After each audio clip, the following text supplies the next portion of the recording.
Visionary leader Chandrababu పాలనలో AP అప్పుల పాలవుతోందా? కూటమి పాలనలో ఆంధ్రప్రదేశ్ ఆర్థిక పరిస్థితి దారుణంగా తయారైందా? ప్రస్తుత ఏపీ ఆర్థిక పరిస్థితి ఆందోళనకరంగా ఉందా? ఏపీ అప్పులపై కాగ్ లెక్కలు ఏం చెబుతున్నాయి? జగన్ ప్రభుత్వం 5 ఏళ్లలో చేసిన అప్పుల కంటే 2 ఏళ్లు కాకముందే కూటమి ప్రభుత్వం అప్పులు ఎక్కువ చేసేసిందా? ఏపీ మాజీ సీఎం జగన్ విమర్శలకు కారణమేంటి? ఏపీలో కూటమి ప్రభుత్వం అనుసరిస్తోన్న ఆర్థిక విధానాలపై మాజీ ముఖ్యమంత్రి వైఎస్ఆర్ కాంగ్రెస్ పార్టీ అధినేత వైఎస్ జగన్మోహన్ రెడ్డి తీవ్రస్థాయిలో మండిపడ్డారు.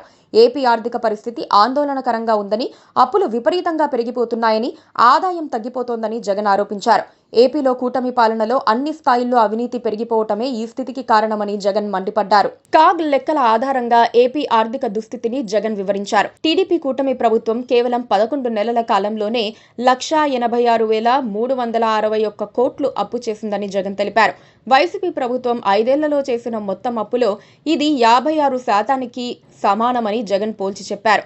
ఎన్నికలకు ముందు ప్రజల వద్దకు వెళ్లి రాష్ట్ర ఆదాయాన్ని పెంచుతామని చెప్పారని, అప్పులను తగ్గిస్తామని చెప్పారన్నారంటూ టీడీపీపై ఓ రేంజ్లో జగన్ ఫైర్ అయ్యారు. ఆ హామీలను విస్మరించి ఇప్పుడు అందుకు విరుద్ధంగా వ్యవహరిస్తున్నారని జగన్ మండిపడ్డారు. అధికారంలోకి వచ్చిన తక్కువ కాలంలోనే ఇంత భారీగా అప్పులు చేయటం ప్రభుత్వ వైఫల్యానికి నిదర్శనమంటూ తూర్పారపట్టారు.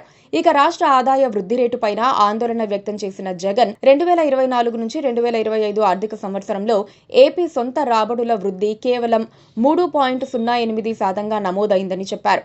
భారతదేశం యొక్క జీడీపీ వృద్ధి 9.8%, అలాగే కేంద్ర ప్రభుత్వ ఆదాయాల వృద్ధి 12.04%గా ఉంటే ఆంధ్రప్రదేశ్ రాష్ట్రంలో మాత్రం ఆదాయ వృద్ధి ఇంత తక్కువగా ఉండటం ప్రభుత్వ వైఫల్యం కాదా అని ప్రశ్నించారు మాజీ సీఎం జగన్.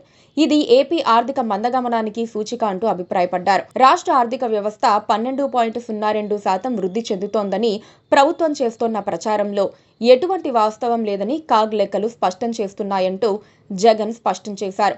ప్రస్తుత ఆర్థిక సంవత్సరం మొదటి 4 నెలల్లో కూడా పరిస్థితి ఏమాత్రం మెరుగుపడలేదంటూ కూటమి ప్రభుత్వంపై విమర్శనాస్త్రాలు సంధించారు. ఏపీలో జీఎస్టీ, సేల్స్ ట్యాక్స్ వసూళ్లు కూడా బాగా తగ్గాయని జగన్ ఆరోపించారు. ఏపీ రాబడి తగ్గిపోయిందని, అప్పులు పెరిగిపోయాయని చెప్పిన జగన్ ప్రభుత్వం తన పాలనా విధానాలపై తీవ్రంగా పునరాలోచించాల్సిన అవసరం ఉందంటూ హితవు పలికారు. ఇప్పటికైనా చంద్రబాబు ప్రభుత్వం రాష్ట్రాన్ని అప్పుల ఊబి నుంచి బయటపడేయడానికి తగిన నిర్ణయాలు తీసుకుని ప్రజల మీద భారం పడకుండా కాపాడాలంటూ సూచించారు. మరి జగన్ చెబుతున్నట్లు ఏపీ ఆర్థిక పరిస్థితి నిజంగా బాలేదా? రాష్ట్రంలో అవినీతి అక్రమాలు భారీగా పెరిగిపోయాయా? కూటమి నేతల అవినీతి వల్లనే రాష్ట్రం అప్పుల పాలవుతోందా? కాగ్ నివేదికను పట్టుకొని మరీ జగన్ చేసిన విమర్శలపై చంద్రబాబు అండ్ కో ఎలా స్పందిస్తారో చూడాలి మరి. Please subscribe to KTV Telugu. KTV Telugu. KTV Telugu channel.